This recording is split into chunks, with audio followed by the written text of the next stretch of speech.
puro café, para deleitar el mejor café en grano. TPS Valparaíso. 16 años junto a Valparaíso. Presentan un café cargado y directo al grano. Un gusto de saludarlos, bienvenidos una vez más a este maravilloso establecimiento Puro Café, donde solemos nosotros ya en un ratito más tomarnos un café cargadito para ir directo al grano. Siempre les cuento que estamos en un punto estratégico aquí del patrimonio, aquí en la Plaza Victoria, a un costado de la Biblioteca Santiago Severín y justo en la calle donde parte el barrio El Almendral. Y desde aquí nosotros conversamos libremente.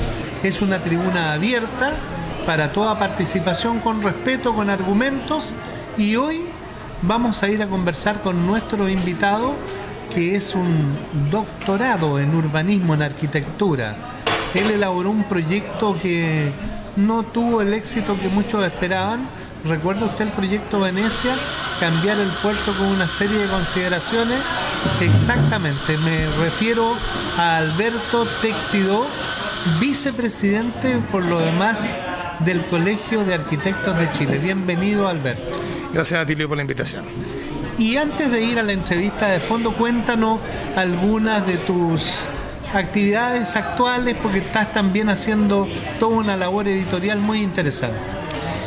Bueno, a ver, desde hace muchos años y después de haber logrado una especialización, que es la que tú citaste, casi dupliqué mi periodo universitario con investigaciones de posgrado. Eso significó salir de la Universidad de Chile, trabajar en la Dirección de Obras Portuarias del Ministerio de Obras Públicas, que fueron mis primeros trabajos profesionales, y de ahí tomar la decisión de especializarme, lo cual significó vivir un par de años en Barcelona y luego desarrollar una investigación doctoral que se centró en la ciudad portuaria y que casi por casualidad cae en el caso Valparaíso. Yo diría un poco forzado, porque Valparaíso siempre ha sido un contexto complejo, pero fue el momento, por ahí por el año 2007, 2008, en el cual Valparaíso fue el caso de análisis y me transformé en una especie de, bueno, en un investigador de biblioteca. Estuve en esta misma biblioteca Severín al frente. Mira, aquí te estamos ofreciendo Gracias. Este café. ¿Qué cepa es? Timbuyaco. ¿De qué país? De Perú, justamente. De Perú, mira. Vamos a probar esta exquisita cepa. Esto es como los vinos, me cuenta aquí el propietario, un colombiano. Tiene cepa y de repente te dice que era un tinto, que era un blanco, pero son las cepas del Excelente, café. huele perfecto. Muy poco común esta especialidad en la arquitectura, a lo que tú llegaste, esta especialidad en proyecto, en diseño urbanístico portuario. Bueno, digamos que los arquitectos, y yo diría que ya de algún modo la disciplina del arquitecto en términos del objeto construido quedó atrás en mi formación. Pasar a la discusión urbana implica ver el objeto arquitectónico como un componente de un conjunto. Entonces, eso llevaba además a la problemática de la ciudad costera y portuaria, agregaba componentes que eran, como se dice hoy día, transdisciplinares. Es decir, el vínculo con la geografía, con la ingeniería, con otras disciplinas que están debatiendo, decidiendo en espacios de confrontación, por ocupación del espacio y también por el cómo diseñar y cómo intervenir. Y de algún modo llegar a la ciudad portuaria fue incómodo, de cierto modo, porque no hay una institucionalidad detrás, ¿no? Acá hay un choque de la ciudad con el puerto, también ocurre muy parecido con los choques de ciudad de infraestructura en general, autopistas, ferrocarriles, aeropuertos. Y es una discusión que en un país que se pretende desarrollarse... ¿Esto es un fenómeno global? Parecía necesaria. Digamos que global en los países que van en vías de desarrollo. De alguna manera los países desarrollados ya dan lecciones de cómo lo han hecho y cómo lo han solucionado. Porque el otro día venía ahí a Campor un experto de Los Ángeles, bueno, con los recursos que tienen, hicieron pasar las vías por debajo de la ciudad, el tren, es decir, con recursos se pueden hacer muchas cosas. Más que recursos, y de ahí tomo quizá el discurso mismo de Aravena, ¿no? Aravena está hoy día, el arquitecto que recibió el premio Pritzker, está en Venecia levantando una discusión sobre que no tenemos un problema de escasez de dinero necesariamente, acá hay un problema de coordinación, ¿no? Nuestra escasez es la de coordinación. O sea, abunda la descoordinación y de algún modo cuando una repartición pública cierra su perímetro y dice yo solo observo mi predio o mi atribución y no me coordino con ninguna otra, tenemos proyectos que van en contradicción y tenemos proyectos que además requieren una especie de enriquecimiento de sus procedimientos y en el caso de no lograrlo, correcciones que se hacen o permanentes o infinitas, ¿no? Es decir, estamos en un mundo multidisciplinario. Mira, por ejemplo, este fenómeno del sur, viene una marea roja, hay proliferación de algas, esto impacta en las comunidades pesqueras, y me imagino el arquitecto en algún momento tiene que estudiar, analizar qué pasó, porque a lo mejor va a inspirar un diseño futuro. Como tú dices, es un problema multidisciplinar, ¿no? Y de algún modo la contaminación del mar, la saturación, el no detectar lo que se conoce como la sobrecarga, ¿cierto? ¿Cuál es la capacidad de carga que tiene un fiordo, un pedazo del océano, para ver qué le cabe y qué le sobra? Cuando superamos cierto límite, y si no hay nadie estudiando el límite, claramente nos vamos a encontrar con estos choques, pero digo que es un problema más multidisciplinar que una disciplina en particular. Deleita un sorbo de café y yo por mientras te voy haciendo una pregunta. Se va a derretir, se están derritiendo los polos, los hielos, va a subir el nivel del mar. ¿Eso ustedes lo consideran, por ejemplo, en sus diseños, o todavía o no está presente? Porque si hacen una obra en el borde costero, va a perdurar durante más de un siglo, tal vez. Bueno, entendería tu pregunta desde la lógica de mi tarea académica, ¿no? Desde la academia, la discusión sobre ciudad, puerto, calentamiento global, variables de diseño, es un ejercicio periódico, ¿cierto?, que se da en el contexto de un taller con alumnos, en una investigación entre pares y también en una discusión interdisciplinar que también se da en el ámbito universitario. El calentamiento global o el efecto de cambio climático, que se supone ha tenido efectos recién que se empiezan a ver, ¿cierto?, con estas mareas nuevas que se comportan marejadas, que tienen comportamientos nuevos, y obviamente el aumento del nivel del mar, son variables que están discutiéndose hoy día en la CEPAL, en la ONU. Hay documentos que ya plantean y ponen luz amarilla, es decir, preocúpese de que esto cambia.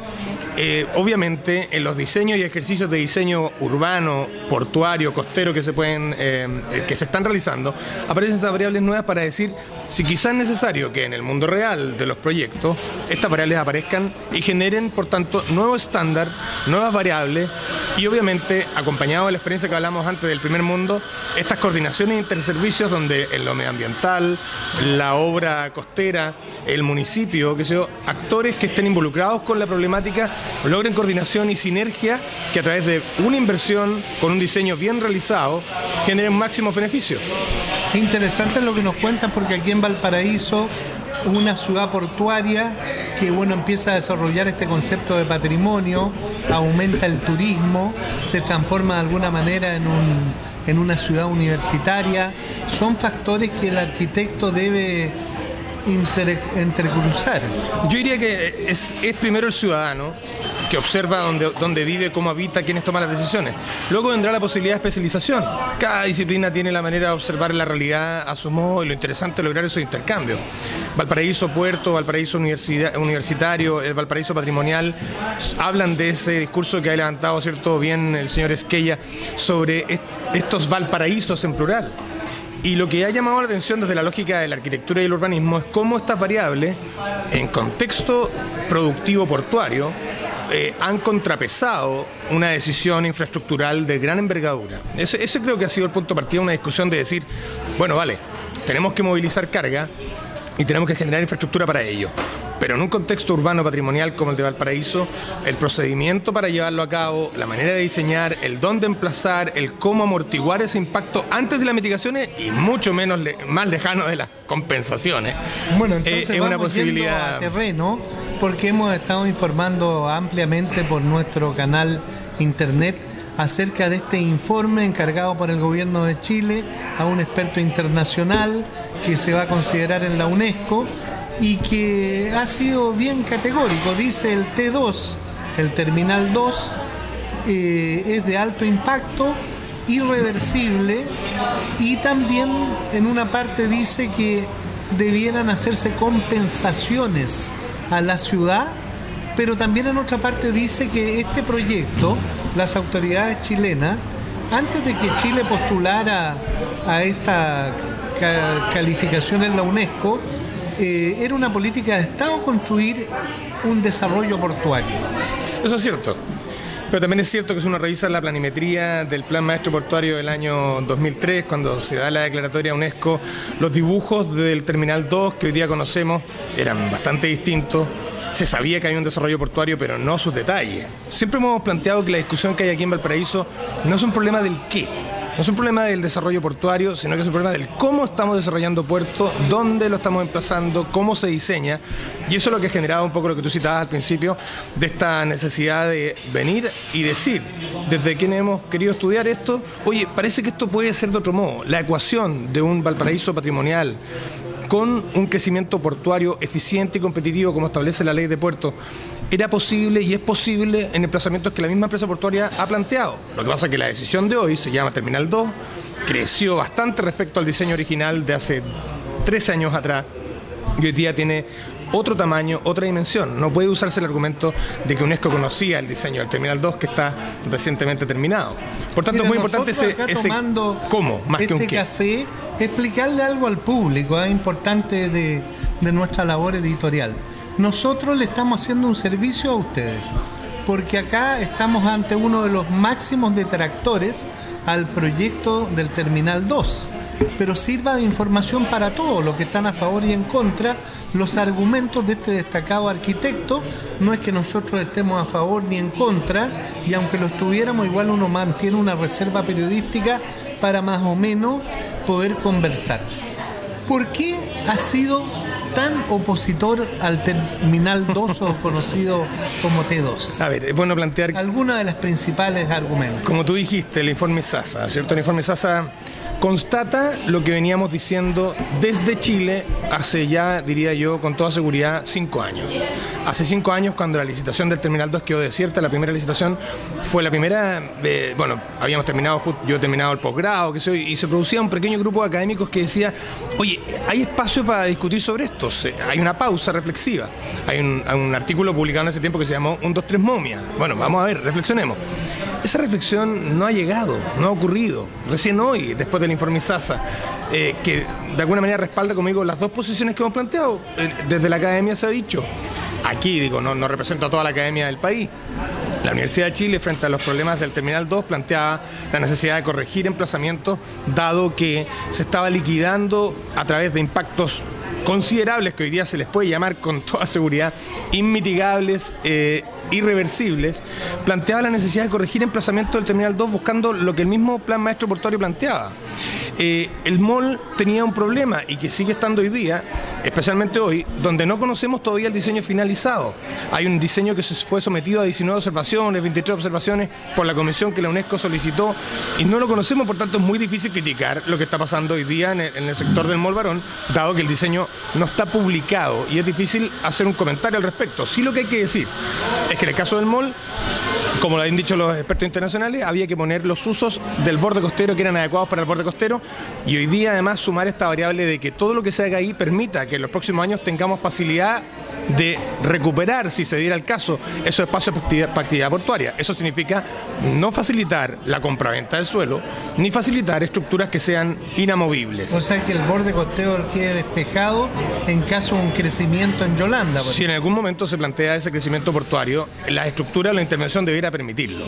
Y en el caso, del Terminal 2, y se me permitís para decir lo del Terminal 2, el Terminal 2 sumó desde el 2012 y las opiniones de expertos portuarios, yo me refiero aquí a la cita a Zafa Yarre, si ustedes lo conocieron, sí, autor del megapuerto de San Antonio y detractor del Terminal 2 desde lo portuario, ni siquiera es una opinión estético-visual, que es como se ha ridiculizado un debate que finalmente tiene como objetivo decir, un diseño genera 400 empleos, otro diseño y otro emplazamiento con pequeños ajustes permitiendo el puerto de un solo terminal, sí, que era lo que estaba en boga en los distintos lugares del mundo, que tuviera la capacidad de al menos 2 megabuques de más de 300 metros 400 y metros. Se producía una economía a escala concentrada y no dilapidada en varios terminales. Eso desde el punto de vista portuario, y la superficie de acopio y el largo del frente de atraque y el abrigo, que son los problemas que el Terminal 2 también enfrentaba desde la lógica portuario-productiva. Pero si vamos al caso urbano, una alternativa versus la otra, me refiero al proyecto alternativo este que tú comentas. Perdón, mira, nosotros recordamos un video que hicieron los arquitectos donde mostraban una muralla de contenedores tapando el borde costero por el T2 y ese ha sido como uno de los principales argumentos estéticos, o no sé cómo llamarlo, que haya una muralla de contenedores en el borde costero.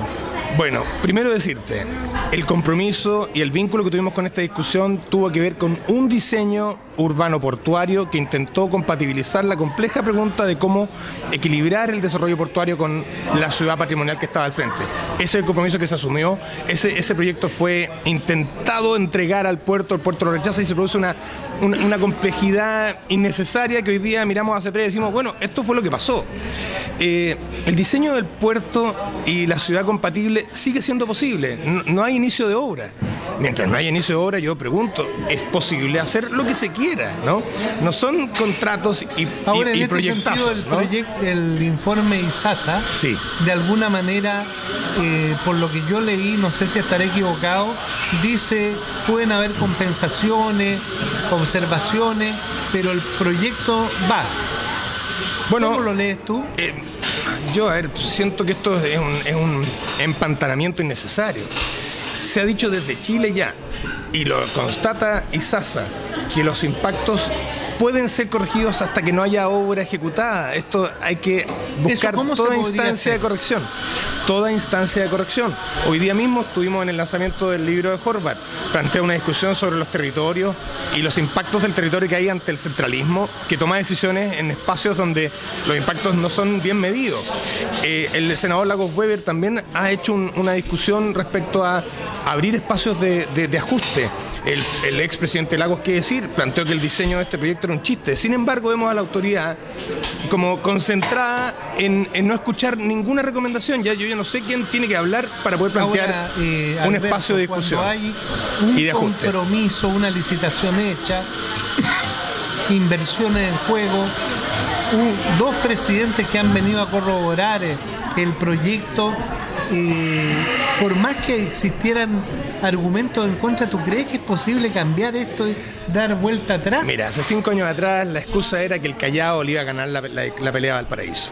Hoy día, en paralelo a lo que tú planteas, de que hay respaldos de autoridad, también hay que decir que lo que demuestra el crecimiento económico nuevo, las nuevas proyecciones de crecimiento o las nuevas proyecciones de crecimiento económico, que también al mismo tiempo de requerir crecimiento de infraestructura, la urgencia se retarda ya a 10 años más. Se habla de que ya no es necesario el crecimiento de la infraestructura en la región central, y lo plantea la misma Cámara Portuaria, hasta el 2020, 2030. Bueno, si hay espacio de reflexión, tenemos que autoexigirnos como ciudadanos, como autoridad, el respaldo de proyectos que exijan la máxima calidad posible, pero que también logren poner sobre la mesa estos escenarios complejos que hacen salir de cada parcela cada repartición pública. Es decir, si yo logro detectar que un diseño A y un diseño B generan uno 100 empleos y el otro 10 veces más o 10 veces más cantidad de visitas a la ciudad, que es lo que se puede plantear con un borde compatibilizado y abierto, más allá del problema estético, ni del problema inmobiliario. Aquí estamos hablando de oportunidades laborales y de diversificación económica, que es lo que también han planteado otras reparticiones públicas. Hoy día en Valparaíso están chocando los intereses del crecimiento portuario tradicional con la diversificación económica que plantean las industrias creativas, con el patrimonio, y de algún modo hay contradicción en políticas públicas que el Estado está levantando de distintas reparticiones que no logran crear un lenguaje común, que olvidaron el consenso respecto a la visión de ciudad en el futuro, y que cada día que pasa se hace más urgente la necesidad de buscar ese espacio de discusión. Hoy día, especialmente, cuando están todas las armas sobre la mesa, toda la discusión está sobre la mesa para saber cómo son los proyectos que se pensaban hace unos años atrás, ya están ahí, han sido medidos, han sido evaluados, y no cabe duda que la oportunidad que hay hoy día es que una autoridad entienda este momento más que como una crisis, como lo ha dicho Lagos Weber también, como una oportunidad de llevar a cabo las correcciones necesarias para que estos proyectos sean realmente beneficiosos para lo que fueron pensados, más allá de solamente una monofunción portuaria. Tú que has hecho, tu doctorado, pienso, tuviste que exponer ante expertos, te hacían preguntas. ¿Cómo lo hacen en Marsella, por ejemplo? ¿O cómo lo hacen en Génova? ¿O en alguna ciudad europea en general, donde hay ruinas, cultura, edificios que no se pueden tocar, y deben construir un puerto y movilizar miles de contenedores en medio de toda esa complejidad? Bueno, yo el caso que más conozco y por ahí viví ahí fue el caso barcelonés. y no cabe duda que hay una sorprendente situación, más allá del problema sísmico, que creo que igual es un factor que hace que nuestro patrimonio esté como en constante deterioro, le aumenta la velocidad de deterioro versus probablemente edificios del medioevo que todavía en Barcelona están de pie y que no están en duda su resistencia sísmica. Hay un desafío aquí que es un país que está constantemente sometido a esta lógica de prueba y error y de catástrofe periódica. Incendio, derrumbe, inundación, tsunami, aumento de nivel del mar. Bueno, veremos qué se nos viene. Volcanes en el sur. Pero esas variables de riesgo claramente demuestran que tenemos un patrimonio construido que está en permanente amenaza, ¿no? La coexistencia de la variable patrimonial con la variable urbana probablemente tiene que ver con un desafío que las ciudades se han planteado, y lo digo en términos organizacionales. Hace poco, como decía en la presentación de hoy día, en la mañana, cuando el senador Horvath cita el caso Medellín, y habla del caso Medellín y se cita el caso Medellín como una muy buena experiencia, pero que en realidad, si uno quiere explorar dónde está el cambio de Medellín, no están los lindos edificios y los lindos teleféricos. El caso Medellín está en una constitución que establece nuevas reglas del juego, dentro de las cuales la ciudad tiene una capacidad de autodefinición y de defenderse de los intereses del centralismo, ya sea de las decisiones que se toman fuera, como en el caso de las decisiones que se toman en Santiago respecto a lo que pasa aquí. ¿Eres partidario del mall en Chiloé? No. ¿Por qué? A ver, el mall en Chiloé tiene una pregunta compleja. La pregunta es, igual que aquí, ¿corresponde que una ciudad o un ciudadano exija en su entorno la cercanía de un centro comercial de gran volumen? Sí, y todos tenemos derecho a plantearlo.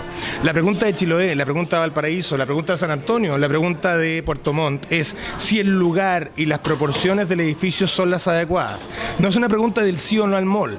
La pregunta es dónde, bien diseñado, bien proporcionado. El caso Chiloé es un coronamiento triste.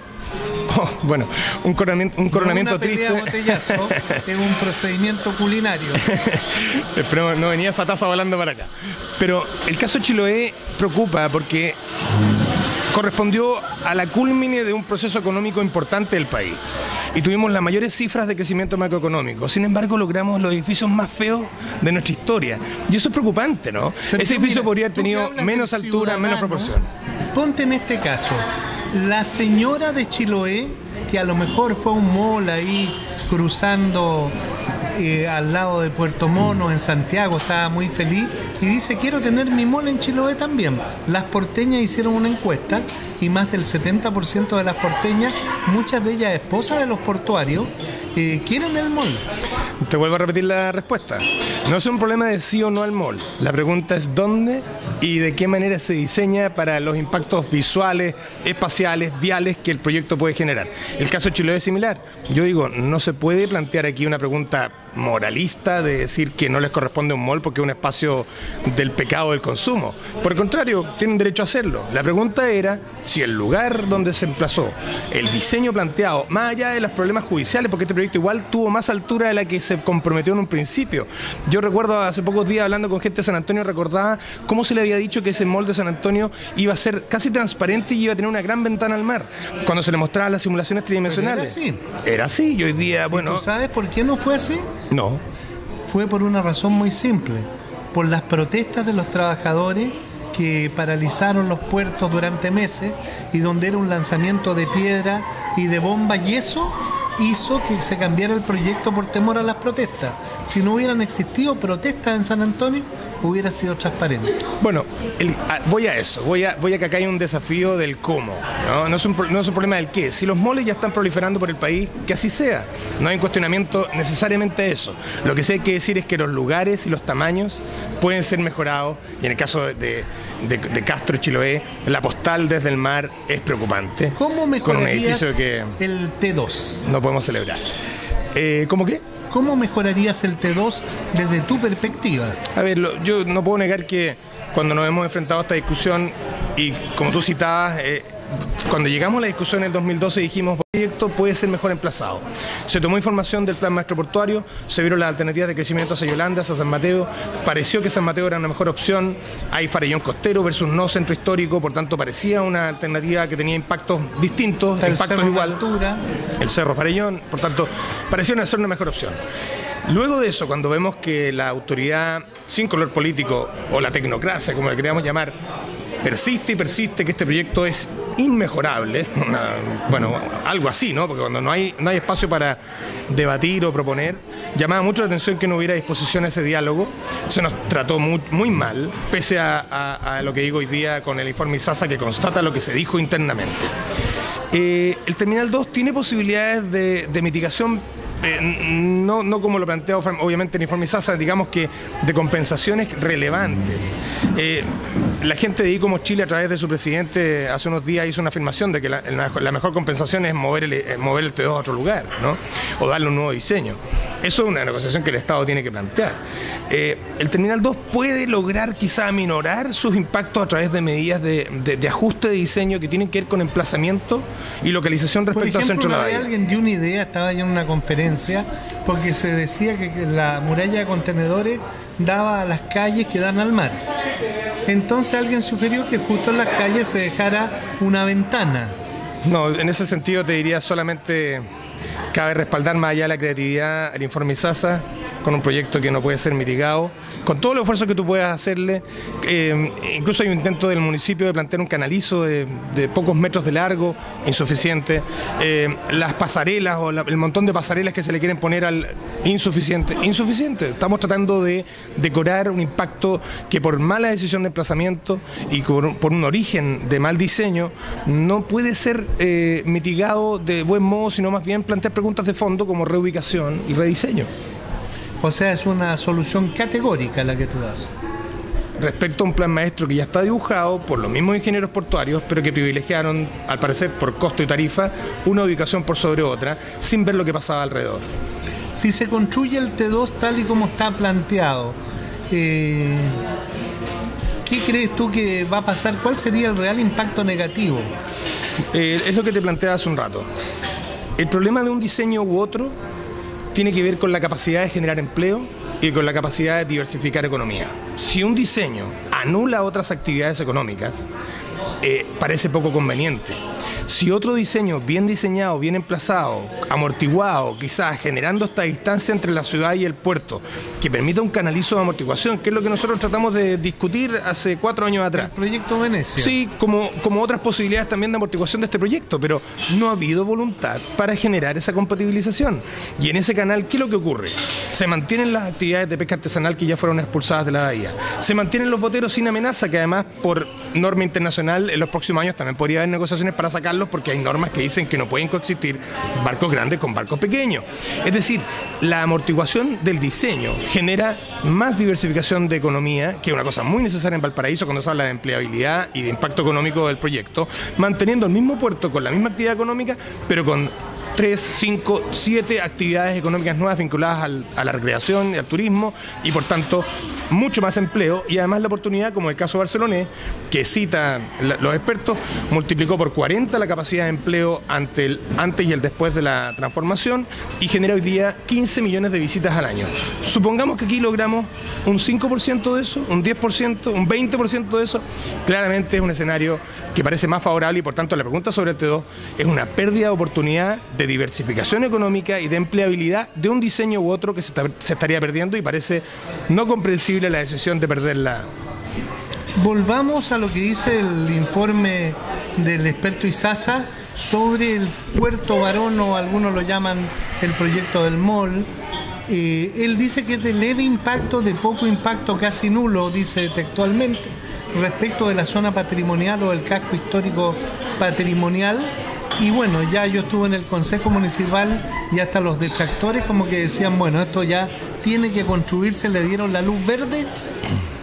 Bueno, es cierto, la opinión de ISASA va a ser aportada a la opinión UNESCO en las próximas sesiones. Pero también plantea ISASA, cierto, que el impacto es neutro, le da un nombre a esta situación. Yo, como vuelvo a repetir lo que te planteaba antes, es difícil opinar sobre esto porque el MOL tuvo un diseño que fue conocido por UNESCO en el 2014 y del cual UNESCO se pronunció diciendo al Estado de Chile 3 cosas. Dijo: cree comisión para tratar estos temas. 2. Rehaga diseño MOL Barón. Ese rediseño que resultó de la tercera observación de la comisión investigadora que estaba pedida, generó observaciones, una veintena de observaciones, que aún no conocemos públicamente cómo es ese diseño. Es decir, como te decía antes, el Mall Barón se está debatiendo sobre él sin conocer los resultados finales del diseño planteado, sin haber sido publicado formalmente. Además, se indica que no hay un nuevo permiso de edificación, sino que se está ajustando al anterior. Por tanto, no hay una carpeta municipal que uno pueda consultar para decir cómo es ese diseño. La tercera observación UNESCO de ese tiempo fue el estudio de impacto patrimonial de ISASA sobre proyectos fuera de polígono. En esa época se acabó la discusión del polígono. Hoy día vuelve a aparecer que los proyectos están fuera de polígono. Es absurdo repetir el argumento cuando el estudio ISASA se refiere al T2 y al Mall Barón, dos proyectos fuera de polígono, demostrando los impactos en polígono. Esto de tratar de aislar la discusión por polígono o plantear que las compensaciones es lo que hay que discutir hoy día con proyectos que no han iniciado obra, parecen decisiones poco acertadas, y más bien todo indica, como lo ha entendido bien Horvath, Lagos Weber, Lagos Escobar y otros representantes ciudadanos, de que aquí en realidad lo que está ocurriendo es que se está abriendo por fin el espacio de discusión y una mesa de trabajo de alto nivel que pueda resolver esta compleja ecuación entre patrimonio, actividad productiva portuaria e industrias creativas y diversificación económica. Así, a ojo de buen cubero, ¿qué crees que vaya a pasar con estos dos grandes proyectos en lo concreto? Yo no sé, esto no se trata de hacer adivinanzas del futuro. Lamentablemente, si uno ve lo que ha pasado a 4 años atrás y ve las primeras reacciones del informe ISASA, preocupa ver una persistencia.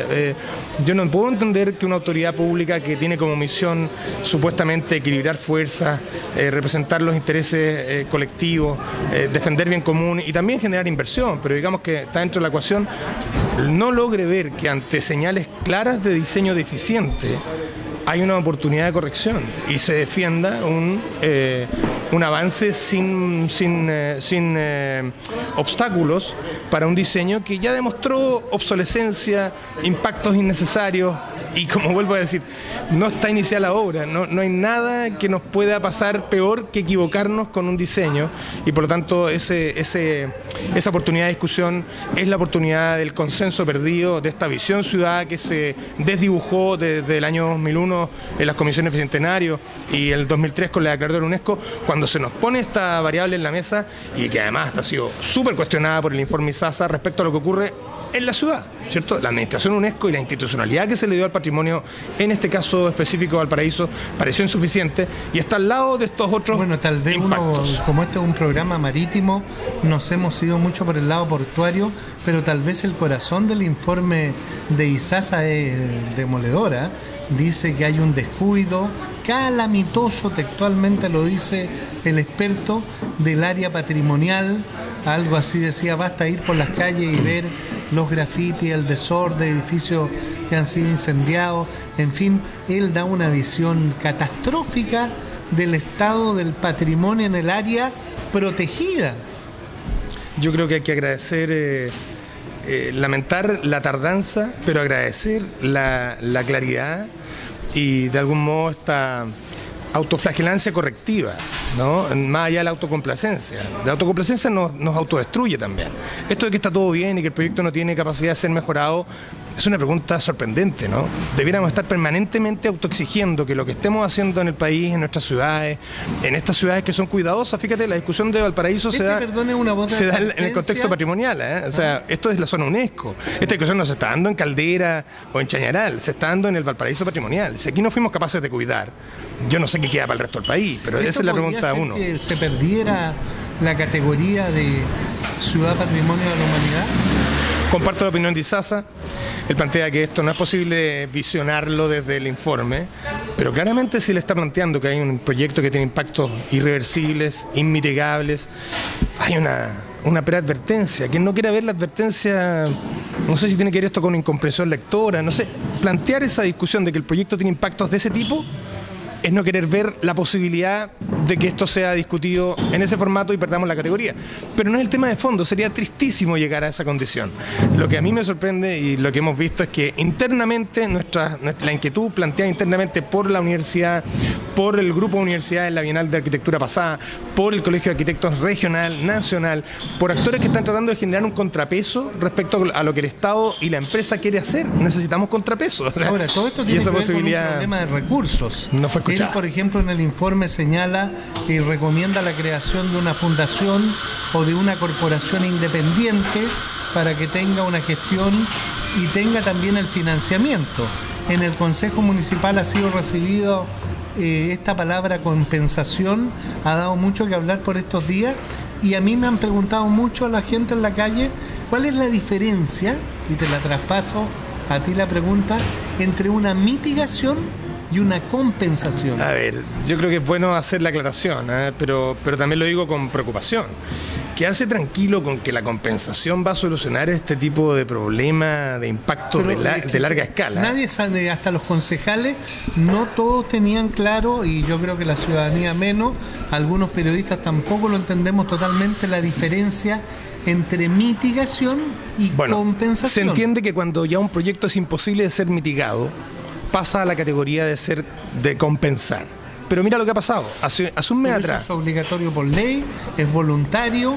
¿Tiene alguna norma? No, si uno se va a la norma, acá también hay otro detalle, ¿no? El informe ISASA también ha tratado de ser categorizado como no vinculante, ¿no? ¿Y qué es no vinculante? Explican que en la legislación chilena no existe la categoría de estudio de impacto patrimonial, si existe el ambiental. El estudio ISASA se va a conocer un día después del cierre de la ventanilla de ingreso a observaciones del impacto ambiental formal.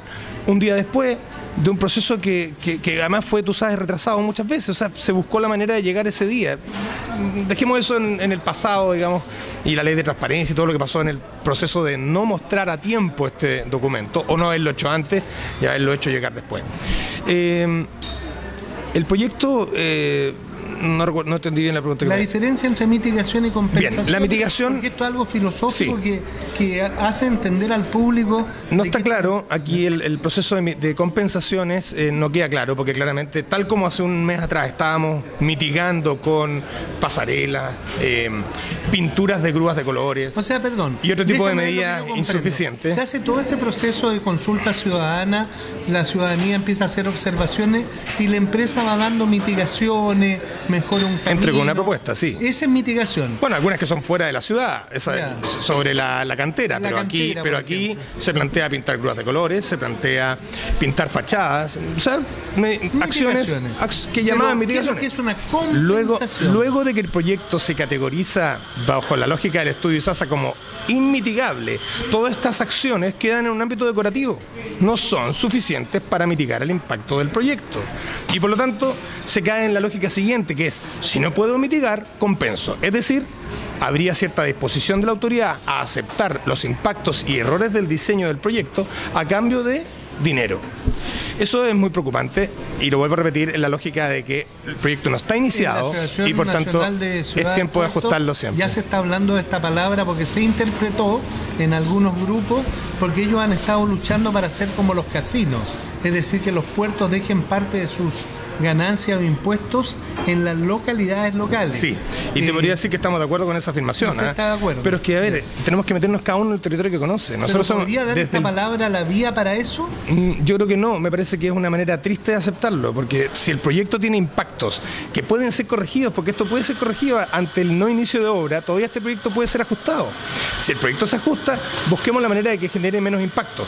Una vez que se cruza el umbral de la no mitigación, que diría que es medio inaceptable, entra esta lógica del pago a cambio del impacto. Pero yo ya veía ahí en la sesión de consejo muy contento al menos al vicepresidente de la Asociación de Ciudades Puerto con el hecho de que se pueda instaurar una compensación pública al estilo casino para todas las ciudades que tienen este conflicto. No hay duda de que es necesario seguir en la discusión y legislación sobre el royalty portuario o el impacto que los puertos generan en sus entornos. Esa es una discusión que hay que dar.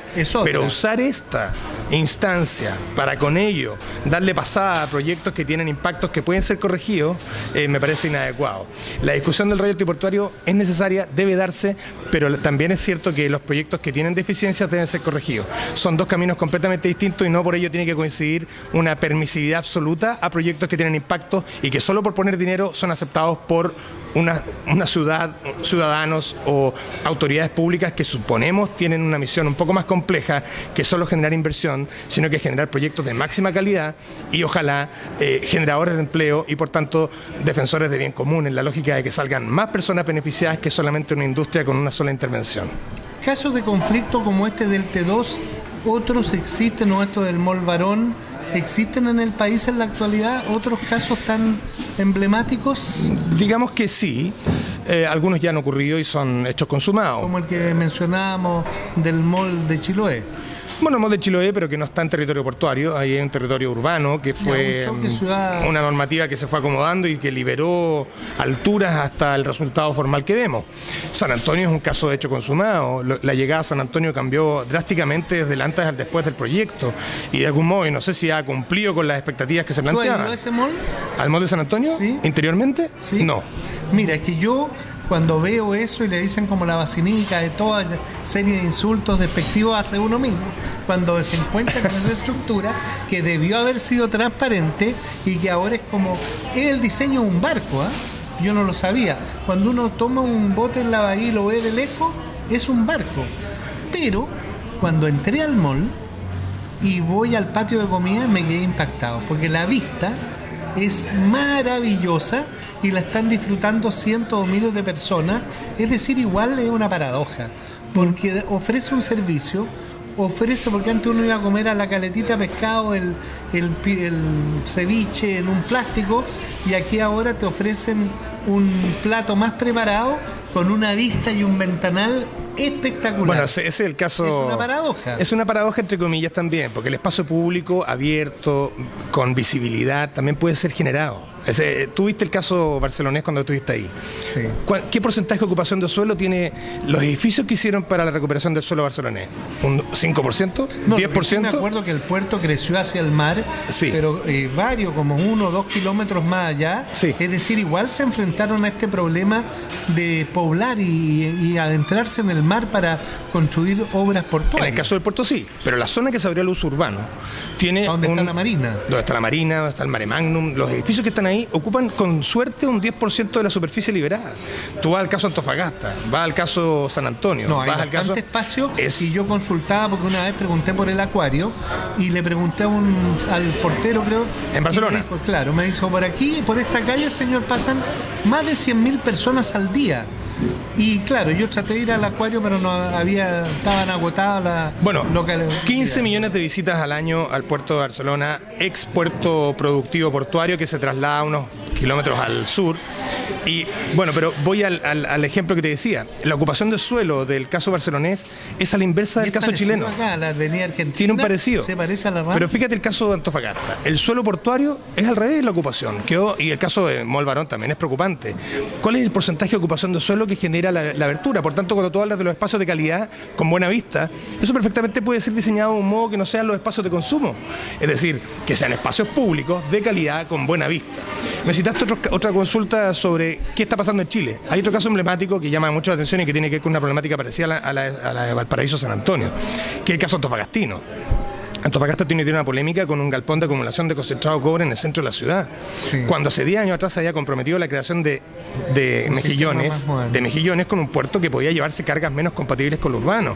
Y se planteó y recién se inaugura hace un año atrás un galpón de acumulación de concentrado de cobre que tiene sustancia, entre otras, plomo y arsénico. Una cuadra del mall. Y hoy día tienen niños de 3 años que están demostrando contaminación con plomo y arsénico en la sangre, que no es culpa necesariamente de este galpón, pero sí es de la acumulación histórica de este concentrado de cobre a granel. El problema que tenemos en Valparaíso ya es un problema económico, estético, si tú quieres llevarlo a la ridiculez, pero bueno, es un problema de diversificación económica, pero el problema de Antofagasta es un problema de salud pública. Y de algún modo tenemos algo parecido, una falta de visión respecto al territorio, porque en el caso de Valparaíso San Antonio también hay una compatibilización necesaria. No es solo un problema del royalty o que quede dinero en las ciudades donde hay impactos de la infraestructura, también es un problema de la comprensión territorial, de que hay puertos que están mejor especializados para distintas estas cosas. La discusión del puerto de Gran Escala va a aclarar en parte eso. Toda esta cosa de que el puerto de Gran Escala cabe en todas partes es también un problema. No cabe en todas partes, cabe en algunas partes y en otras no. Por tanto, hay puertos que pueden especializarse. Valparaíso detiene cruceros, San Antonio no. O sea, tú para Valparaíso por ningún motivo puerto a gran escala. Digamos que con las propuestas que hay hoy día no es posible plantear... ¿Para San Antonio? Parece ser topográficamente y socialmente y patrimonialmente más disponible que Valparaíso. Han pensado también más al norte, en el sector de la Ligua, sí, que se hiciera un diseño especial con trenes, una cosa específicamente hecha. También es una posibilidad y claramente menos dificultosa que los otros casos, aunque ambientalmente me imagino que tendrá otros desafíos. También hay propuestas de la Universidad de Católica de Valparaíso en la desembocadura de la Concagua. Hay alternativas, el tema es, vuelvo a decir, reconocer la diversificación territorial para entender dónde puede ocurrir qué, porque esto de que ocurra en todas partes finalmente nos pisa la cola. Estamos con defensa patrimonial, diversificación de industrias creativas, puerto y finalmente una contradicción que debe ser corregida con una visión y un consenso ciudad que creo que en el contexto del informe ISASA debe darse en Valparaíso y buscar el liderazgo adecuado para poder caminar con esa posibilidad y no persistir en errores que pueden ya llamarse pasados. Chile todavía es un país pobre o en vías de crecimiento. Una inversión de 500 millones de dólares de OHL que llegue a Valparaíso, bueno, ahí decían es la inversión histórica más alta.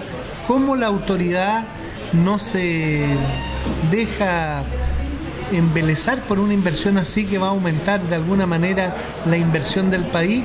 ¿Y cómo poner tanta regla a una inversión tan grande? Yo creo que tenemos claro que hemos llegado a un momento en nuestra historia, no digo refundacional, pero donde al menos el dinero demuestra que no soluciona los problemas completamente.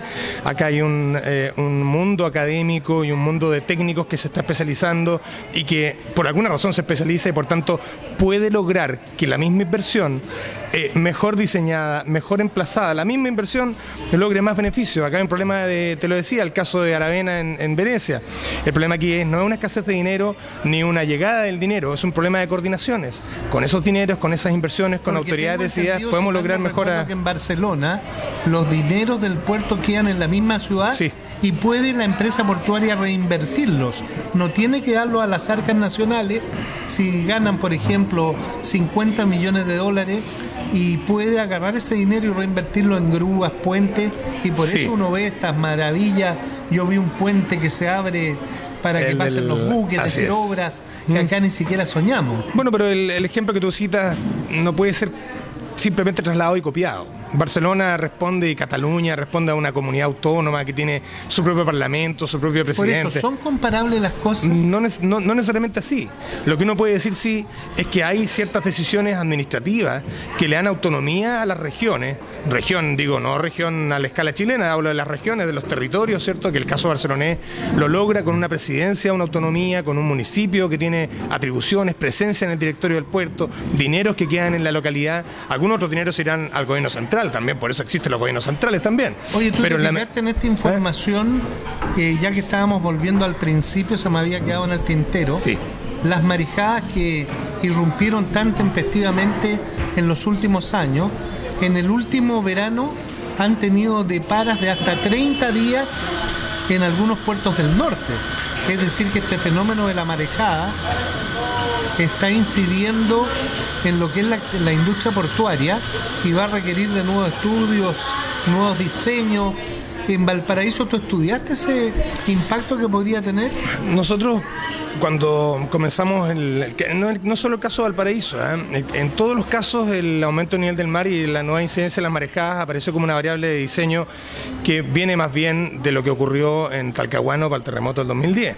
Cuando la ola golpea el puerto y los containers entran en la ciudad, aparecieron preguntas, ¿no?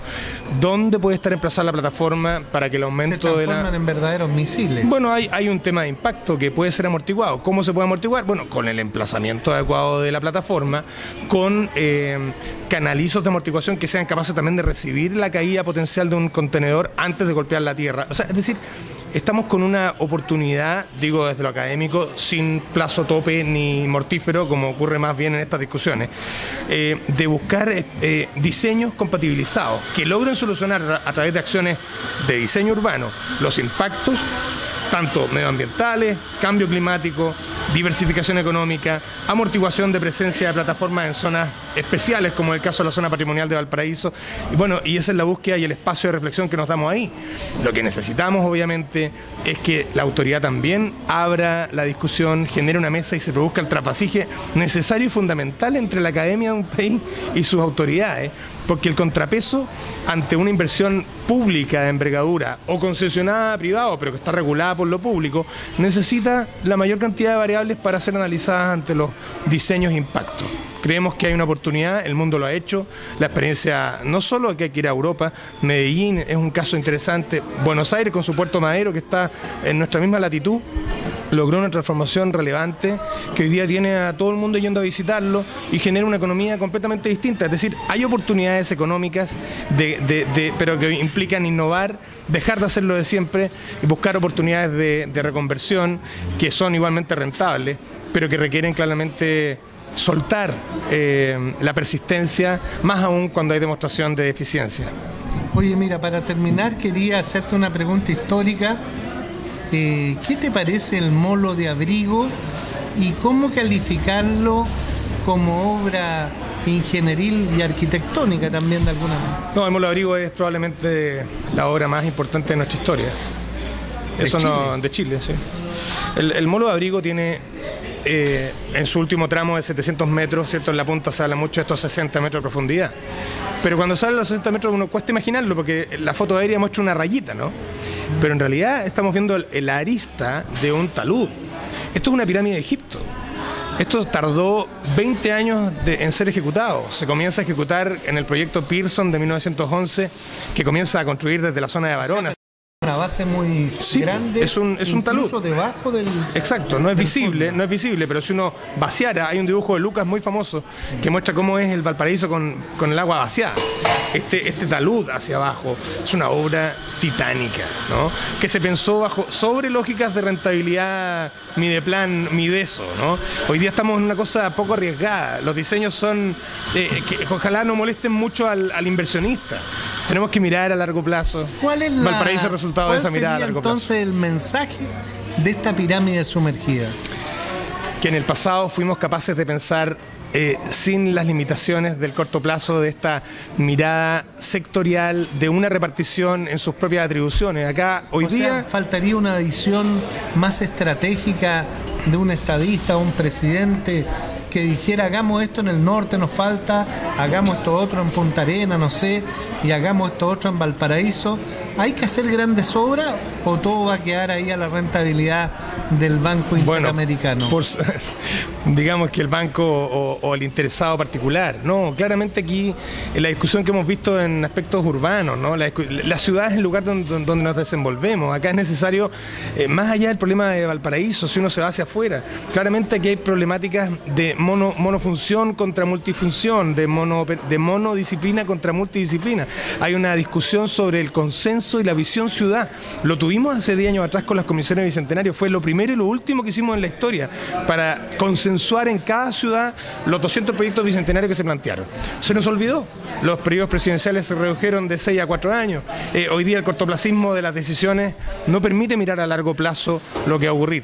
Claramente Valparaíso lidera, como siempre, un conflicto, pero también lidera la posibilidad de que este espacio de choque pause y reflexione de una vez por todas, porque ese espacio de reflexión que hay aquí, en nuestra joya patrimonial, es probablemente la experiencia de la cual otras ciudades van a tener que recuperar ese consenso y visión ciudad que se perdió para buscar una manera de construir.